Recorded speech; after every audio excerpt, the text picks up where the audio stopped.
ರೈತ ಬಾಂಧವರಲ್ಲಿ ನಮಸ್ಕಾರ. ನನ್ನ ಹೆಸರು ಡಾಕ್ಟರ್ ದೀಪಾ ಉಮೇಶ್ ಪೂಜಾರ್ ಅಂತ. ನಾನು ಕೃಷಿ ವಿಜ್ಞಾನ ಕೇಂದ್ರ ಚಂದೂರಾಯನಹಳ್ಳಿ ಮಾಗಡಿ ಇಲ್ಲಿ ಕಾರ್ಯವನ್ನು ನಿರ್ವಹಿಸ್ತಾ ಇದ್ದೀನಿ. ತೋಟಗಾರಿಕೆ ವಿಜ್ಞಾನಿಯಾಗಿ ಕಾರ್ಯವನ್ನು ನಿರ್ವಹಿಸ್ತಾ ಇದ್ದೀನಿ. ಇವತ್ತಿನ ದಿನ ನಾನು ಬಂದ್ಬಿಟ್ಟು ಮಾವಿನಲ್ಲಿ ಉತ್ತಮವಾಗಿ ಕೊಯ್ಲನ್ನು ಮಾಡುವುದು, ಹಾಗೆ ಸುರಕ್ಷಿತವಾಗಿ ನೈಸರ್ಗಿಕವಾಗಿ ಮಾಗಿಸುವುದು, ಹಾಗೆ ಬ್ರ್ಯಾಂಡಿಂಗ್ ಮಾಡಿ ನೇರ ಮಾರುಕಟ್ಟೆ ಮಾಡುವುದರ ಬಗ್ಗೆ ಮಾಹಿತಿಯನ್ನು ಕೊಡಲಿಕ್ಕೆ ಬಂದಿರುವಂಥದ್ದು. ಸೊ ನಿಮಗೆಲ್ಲ ಗೊತ್ತಿರ್ಬೋದು, ರಾಮನಗರ ಜಿಲ್ಲೆ ಅಂತ ಬಂದಾಗ ಪ್ರಮುಖ ತೋಟಗಾರಿಕೆ ಬೆಳೆ ಅಂತಂದ್ರೆ ತೆಂಗು ಮತ್ತು ಮಾವು ಅಂತಾನೆ ಹೇಳ್ಬೋದು. ಸೊ ಅದರಲ್ಲೂ ಕೂಡ ಮಾವು ಹೆಚ್ಚಾಗಿ ಬೆಳೆಯುವಂಥದ್ದು. ಸೊ ನಮ್ಮಲ್ಲಿ ಏನ್ ಮಾಡ್ತಾರೆ ರೈತರು, ಕೊಯ್ಲಿನ ಸೀಸನ್ ಬಂತು ಅಂತಂದ್ರೆ ಉದ್ದವಾದ ದೋಟಿಯಿಂದನೋ ಅಥವಾ ಮರವನ್ನ ಹತ್ತಿ ಹಾರ್ವೆಸ್ಟ್ ಮಾಡೋದು. ಸೊ ಇದೆಲ್ಲ ಮಾಡೋದ್ರಿಂದ ಫಿಸಿಕಲ್ ಡ್ಯಾಮೇಜ್ ಅಂತ ಏನ್ ಕರಿತೀವಿ, ಕಾಯಿಗಳಿಗೆ ಏಟಾಗುವಂತದ್ದಾಗಿರ್ಬೋದು, ಅಥವಾ ತೊಟ್ಟನ್ನ ಕಂಪ್ಲೀಟ್ ಆಗಿ ತೆಗೆದು ಆ ಸೋನೆ ಕಾಯಿ ಮೇಲೆ ಹರಿಯುವಂಥದ್ದು. ಸೊ ಇದೆಲ್ಲ ಮಾಡೋದ್ರಿಂದ ನಮಗೆ ಕಾಯಿಗಳಿಗೆ ಡ್ಯಾಮೇಜ್ ಆಗೋದಲ್ಲದೆ ನಮ್ಗೆ ಅಪಿಯರೆನ್ಸ್ ಕೂಡ ಚೆನ್ನಾಗಿರಲ್ಲ. ಸೊ ಇದು ಕಡಿಮೆ ರೇಟಲ್ಲಿ ನಮಗೆ ಹೋಗುವಂಥದ್ದು. ಸೊ ಇದನ್ನ ಅವಾಯ್ಡ್ ಮಾಡಬೇಕು ಅಂತಂದ್ರೆ ಒಂದು ಭಾರತೀಯ ತೋಟಗಾರಿಕಾ ಸಂಶೋಧನಾ ಸಂಸ್ಥೆ, ನಿಮ್ಗೆಲ್ಲ ಗೊತ್ತಿರಬಹುದು, ಇದು ರಾಷ್ಟ್ರೀಯ ಮಟ್ಟದಲ್ಲಿ ತೋಟಗಾರಿಕೆ ಬೆಳೆಗಳಿಗೆ ಇರುವಂತ ಒಂದು ಸಂಶೋಧನಾ ಸಂಸ್ಥೆ ಅಂತ ಹೇಳ್ಬೋದು. ಸೊ ಇದು ಇರುವಂತದ್ದು ಹೇಸರಘಟ್ಟದಲ್ಲಿ, ಬೆಂಗಳೂರಲ್ಲಿ. ಸೊ ಇವರು ಒಂದು ಸಾಧನವನ್ನ ಅಭಿವೃದ್ಧಿ ಮಾಡಿರುವಂತದ್ದು. ಸೊ ಇದು ಮಾವು ಕೊಯ್ಲು ಸಾಧನ ಅಂತಾನೆ ಹೇಳ್ಬೋದು. ಸೊ ಇದನ್ನ ನೋಡ್ತಿರ್ಬೋದು ನೀವು. ಈ ಮಾವು ಕೊಯ್ಲು ಸಾಧನದಿಂದ ನಾವು ಸುರಕ್ಷಿತವಾಗಿ ಉತ್ತಮವಾಗಿ ಕಾಯಿಗಳನ್ನ ಹಾರ್ವೆಸ್ಟ್ ಮಾಡಬಹುದು. ಸೊ 1 ಗಂಟೆಯಲ್ಲಿ ಸರಿಸುಮಾರು 350ರಿಂದ 400 ಕಾಯಿಗಳನ್ನ ನಾವು ಹಾರ್ವೆಸ್ಟ್ ಮಾಡಬಹುದು, ಕೊಯ್ಲು ಮಾಡಬಹುದು. ಹಾಗೆ ಒಂದು ಟೈಮ್ ನಾವು 10ರಿಂದ 12 ಕಾಯಿಗಳನ್ನ ಇದರಿಂದ ಹಾರ್ವೆಸ್ಟ್ ಮಾಡಬಹುದು. ಇಲ್ಲಿ ನೋಡ್ತಿರ್ಬೋದು, ನಿಮ್ಗೆ ಬ್ಲೇಡ್ ಕೊಟ್ಟಿದ್ದಾರೆ. ಈ ಬ್ಲೇಡ್ ನಿಮ್ಗೆ ಸ್ಪೇರ್ ಬ್ಲೇಡ್ ಕೂಡ ಕೊಟ್ಟಿರ್ತಾರೆ, ಒಂದು ಎಕ್ಸ್ಟ್ರಾ ಬ್ಲೇಡ್ ಕೂಡ ಕೊಟ್ಟಿರ್ತಾರೆ. ಸೊ ಇದು ನಿಮ್ಗೆ ಒಂದು 11 ಸೆಂಟಿಮೀಟರ್ ಇರುತ್ತೆ. ಸೊ ಈ ಒಂದು ಬ್ಲೇಡ್ ಅನ್ನ ನೋಡ್ತಿರ್ಬೋದು, ಇದು ನಿಮಗೆ ತೊಟ್ಟನ್ನ 1 ಅಥವಾ 2 ಇಂಚ್ ಬಿಟ್ಟು ನಾವು ಆರಾಮಾಗಿ ಕಟ್ ಮಾಡ್ಕೋಬಹುದು. ಸೊ ಹಾಗೆ ಮಾಡಿದಾಗ ನಮಗೆ ಸೋನೆ ಕಾಯಿ ಮೇಲೆ ಬೀಳುವಂತ ಚಾನ್ಸಸ್ ಕಡಿಮೆ ಆಗುವಂತದ್ದು. ಸೊ ಇದನ್ನ ರೈತರು ಉಪಯೋಗಿಸಬೇಕು ಅಂತ ನಾನು ಕೇಳ್ಕೊಳ್ತೇನೆ.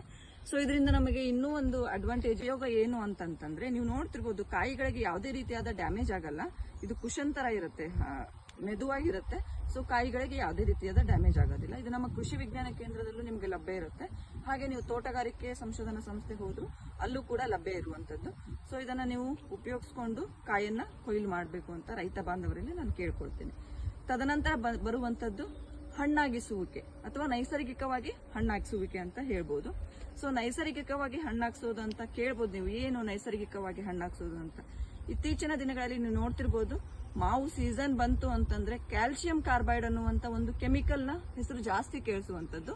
ಸೊ ಕ್ಯಾಲ್ಸಿಯಂ ಕಾರ್ಬೈಡ್ ಏನಿದು, ಇದು ಒಂದು ಕೆಮಿಕಲ್ ಸಂಯುಕ್ತ ಅಂತಾನೆ ಹೇಳ್ಬೋದು. ಇದನ್ನ ಹಣ್ಣಾಗಿಸುವಕ್ಕೆ ಅದಕ್ಕೆ ಉಪಯೋಗ ಮಾಡ್ತಿರುವಂತದ್ದು ರೈತರು, ಅಥವಾ ಮಂಡಿಯಲ್ಲಿ ಉಪಯೋಗಿಸ್ತಿರುವಂತದ್ದು. ಇದನ್ನ ಉಪಯೋಗಿಸಬಹುದಾ? ಖಂಡಿತವಾಗಿಯೂ ಇಲ್ಲ. ಯಾಕಂದ್ರೆ prevention of food adulteration act ಅಂತ ಏನ್ ಕರಿತೀವಿ, ಅದರಲ್ಲಿ ಇದನ್ನ ಬ್ಯಾನ್ ಮಾಡಲಾಗಿದೆ. ಸೊ ಇದನ್ನ ಉಪಯೋಗಿಸೋದ್ರಿಂದ ನಮಗೆ ಇದು ಆರ್ಸೆನಿಕ್ ಮತ್ತೆ ಫಾಸ್ಫರಸ್ ಅನ್ನುವಂತ ಒಂದು ಸಂಯುಕ್ತಗಳನ್ನು ಹೊಂದಿರುತ್ತೆ.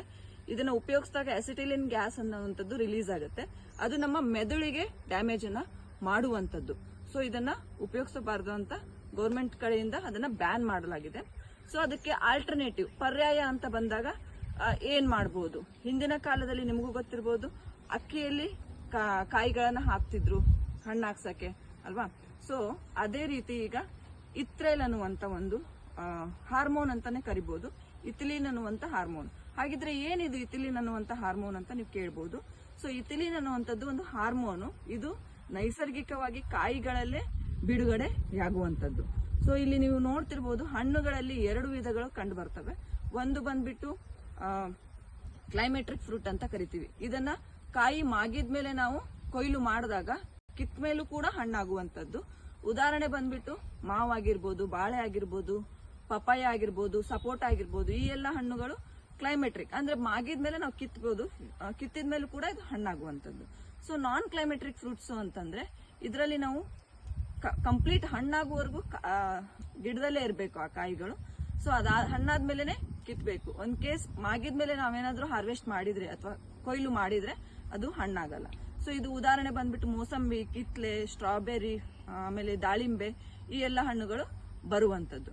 ಸೊ ನಾವು ಇದನ್ನ ಯಾಕೆ ಹೇಳ್ತಿದ್ದೀನಿ ಅಂದ್ರೆ, ಈ ಇಥಿಲಿನ್ ಅನ್ನುವಂತ ಅಂಶ ಈ ಕ್ಲೈಮೆಟ್ರಿಕ್ ಫ್ರೂಟ್ಗೆ ನಾವು ಉಪಯೋಗಿಸಬೇಕಾದಂತದ್ದು. ಸೊ ನಾನ್ ಕ್ಲೈಮೆಟ್ರಿಕ್ ಗೆ ಇದು ಅಷ್ಟಾಗಿ ಕೆಲಸ ಮಾಡೋದಿಲ್ಲ. ಸೊ ಹಾಗಾಗಿ ಈ ಕ್ಲೈಮೆಟ್ರಿಕ್ ಅದರಲ್ಲೂ ಮಾವು ಅಂತ ಬಂದಿರುವಂತದ್ದು. ಸೊ ಈ ಮಾವಲ್ಲಿ ನಾವು ಈ ಇಥಿಲಿನನ್ನ ಉಪಯೋಗಿಸಬಹುದು. ಸೊ ಯಾವ ಪದ್ಧತಿಯಲ್ಲಿ ಉಪಯೋಗಿಸ್ಕೋಬೇಕು, ಹಾಗೆ ಎಷ್ಟು ನಾನು ಪ್ರಮಾಣದಲ್ಲಿ ಉಪಯೋಗಿಸ್ಕೋಬೇಕು ಅನ್ನುವಂಥದ್ದು ಒಂದು ಪ್ರಶ್ನೆ ಬಂದೇ ಬರುತ್ತೆ. ಸೊ ಈ ಇಥಿಲಿನ್ ಗ್ಯಾಸ್ ಅನ್ನ ಉಪಯೋಗಿಸುವಂತ 2 ಪದ್ಧತಿಗಳಿದಾವೆ. ಒಂದು ಡಿಪ್ ಮೆಥಡ್, ಇದರಲ್ಲಿ 0.1% ಇಥಿಲಿನ್ ಅನ್ನ ಉಪಯೋಗಿಸ್ತೀವಿ. ಅಂದ್ರೆ 1 ಮಿಲಿ 1 ಲೀಟರ್ ನೀರಿನಲ್ಲಿ ಹಾಕಿ ಈ ಒಂದು ದ್ರಾವಣದಲ್ಲಿ ಬಲ್ತಂತ ಕಾಯಿಗಳನ್ನ ಅದ್ದಿ ಹೊರಗಡೆ ಹಾಕಿ ಆರಕ್ಕೆ ಬಿಡೋದು. ಆಮೇಲೆ ಇಂಥ ಕಾಯಿಗಳು ಯೂನಿಫಾರ್ಮ್ ಆಗಿ ರೈಪನಿಂಗ್ ಆಗುವಂತದ್ದು.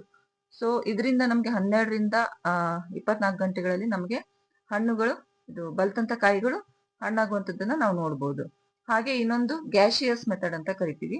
ಇದು ಒಂದು ಸಿಂಪಲ್ ಮೆಥಡ್ ಅಂತಾನೆ ಹೇಳ್ಬೋದು. ಇದಕ್ಕೆ ಒಂದು ಕ್ಲೋಸ್ಡ್ ಚೇಂಬರ್ ಬೇಕು. ಅಂದ್ರೆ ನಾರ್ಮಲ್ ನಮ್ಮ ಒಂದು ಕೊಠಡಿ ಏನಿರುತ್ತಲ್ಲ, ಅದನ್ನ ಎಲ್ಲ ಕಿಟಕಿಗಳನ್ನ ಕ್ಲೋಸ್ ಮಾಡಿ ಹೊರಗಡೆ ಗಾಳಿ ಒಳಗಡೆ ಅಥವಾ ಒಳಗಡೆ ಗಾಳಿ ಹೊರಗಡೆ ಹೋಗದಂತ ಸ್ಥಿತಿಯನ್ನ ತಂದು ಅದರಲ್ಲಿ 2 ಲೇಯರ್ ನಲ್ಲಿ ನಮ್ಗೆ ಬಲ್ತಂತ ಕಾಯಿಗಳನ್ನ ನಾವು ಜೋಡಿಸಿಟ್ಕೊಂಡು ಒಂದು ಅಗಲವಾದ ಒಂದು ಪಾತ್ರೆಯಲ್ಲಿ 5 ಲೀಟರ್ ನೀರನ್ನ ಹಾಕಿ ಅದಕ್ಕೆ 10 ಮಿಲಿ ಇಥ್ರೈಲನ್ನ ಹಾಕಿ 2 ಗ್ರಾಂ ಸೋಡಿಯಂ ಹೈಡ್ರಾಕ್ಸೈಡ್ ಪೆಲ್ಲೆಟ್ಸ್ ಅನ್ನ ಹಾಕಿದಾಗ ಇದರಿಂದ ಬರುವಂತ ಫ್ಯೂಮ್ಸ್ ಅಥವಾ ಹೊಗೆಯಲ್ಲಿ ಇಥಿಲಿನ್ ಅಂಶ ಇರುತ್ತೆ. ಸೊ ಈ ಇಥಿಲಿನ್ ಅಂಶ ಎಲ್ಲ ಕಾಯಿಗಳಲ್ಲಿ, ಬಲ್ತಂತ ಕಾಯಿಗಳಲ್ಲಿ ರೈಪನಿಂಗ್ ಅನ್ನ ಯೂನಿಫಾರ್ಮ್ ಆಗಿ ಮಾಡುವಂತದ್ದು. ಸೊ ಇದು ಒಂದು ಸಿಂಪಲ್ ಮೆಥಡ್ ಅಂತಾನೆ ಹೇಳ್ಬೋದು. ಸೊ ಇದನ್ನ ಒಂದು 2 ದಿನಗಳ ಕಾಲದಲ್ಲಿ ನಮಗೆ ಇದು ಹಣ್ಣಾಗುವಂತದ್ದು. ಸೊ ಅದಾದ್ಮೇಲೆ ಕಿಟಕಿಗಳನ್ನ ಓಪನ್ ಮಾಡಿ ಎಕ್ಸೆಸ್ ಇಥಿಲಿನ್ ನಾವು ಹೊರಗಡೆ ಹೋಗುವಂಗೆ ಮಾಡಬೇಕು. ಅದಾದ್ಮೇಲೆ ಕಾಯಿಗಳು ಹಣ್ಣಾಗಿರುತ್ತೆ, ಒಂದು 30 to 40% ಅಷ್ಟು ಹಣ್ಣಾಗಿರುತ್ತೆ. ಸೊ ಅದನ್ನ ನಾವು ಬ್ರ್ಯಾಂಡಿಂಗ್ ಅಂತ ಕರಿತೀವಿ. ಈ ತರ ಬಾಕ್ಸ್ ನಮ್ಮ ರಾಮನಗರ ಜಿಲ್ಲೆ, ಪ್ರಮುಖವಾಗಿ ಬೆಂಗಳೂರು ನಗರ ಜಿಲ್ಲೆಯ ಪಕ್ಕಕ್ಕೆ ಇರೋದ್ರಿಂದ ನಮಗೆ ಹೆಚ್ಚಿನ ಸ್ಕೋಪ್ ಇರುವಂತದ್ದು ನೇರ ಮಾರುಕಟ್ಟೆಗೆ. ಸೊ ಯಾವ್ದಾದ್ರೂ ಒಂದು ಬ್ರ್ಯಾಂಡ್ ರೈತರು ತಮ್ಮ ಮಟ್ಟದಲ್ಲೇನೆ ಒಂದು ಹೆಸರನ್ನ ಕೊಟ್ಕೊಂಡು ಮಾಡಬಹುದಾಗಿರುತ್ತೆ. ಸೊ ಇಲ್ಲಿ ನೋಡ್ತಿರ್ಬೋದು, ನಮ್ಮ ಕೃಷಿ ವಿಜ್ಞಾನ ಕೇಂದ್ರದಿಂದ ನಾವು ರಾಮ್ ಗೋಲ್ಡ್ ಅನ್ನುವಂತ ಒಂದು ಬ್ರ್ಯಾಂಡಿನ ಮುಖಾಂತರ ನಮ್ಮಲ್ಲಿರುವಂತ ಮಾವನ್ನ ನಾವು ಮಾರ್ಕೆಟ್ ಮಾಡುತ್ತಿರುವಂತದ್ದು. ಸೊ ನೇರ ಮಾರುಕಟ್ಟೆ ಮಾಡ್ತೀವಿ. ನಿಮ್ಗೆಲ್ಲ ಗೊತ್ತಿರ್ಬೋದು, ಅಪಾರ್ಟ್ಮೆಂಟ್ಸ್, ಫ್ಲಾಟ್ಸ್ ಅಲ್ಲೆಲ್ಲ ನಾವು ಗುಣಮಟ್ಟದ ಕಾಯಿಗಳನ್ನ ಕೊಟ್ಟಾಗ ನಮ್ಗೆ ಹೆಚ್ಚಿನ ಆದಾಯ ಸಿಗುವಂತದ್ದು, ಹಾಗೆ ದರ ಕೂಡ ಹೆಚ್ಚಾಗಿ ಸಿಗುವಂತದ್ದು. ಸೊ ಈ ತರ ಬಾಕ್ಸಿಂಗ್ ಮಾಡಿಕೊಂಡು ನೇರ ಮಾರುಕಟ್ಟೆ ಮಾಡೋದ್ರಿಂದ ಮಾವಿನಲ್ಲೂ ಕೂಡ ನಾವು ಹೆಚ್ಚಿನ ಆದಾಯವನ್ನ ಪಡಿಬಹುದು ಅಂತ ಹೇಳ್ತಾ, ರೈತರು ಈ ಎಲ್ಲ ತಂತ್ರಜ್ಞಾನಗಳನ್ನ ಅಳವಡಿಸಿಕೊಂಡು ಹೆಚ್ಚಿನ ಆದಾಯವನ್ನ ಮಾವಿನಲ್ಲೂ ಕೂಡ ಪಡೀರಿ ಅಂತ ಕೇಳ್ಕೊಳ್ತೇನೆ. ಧನ್ಯವಾದಗಳು.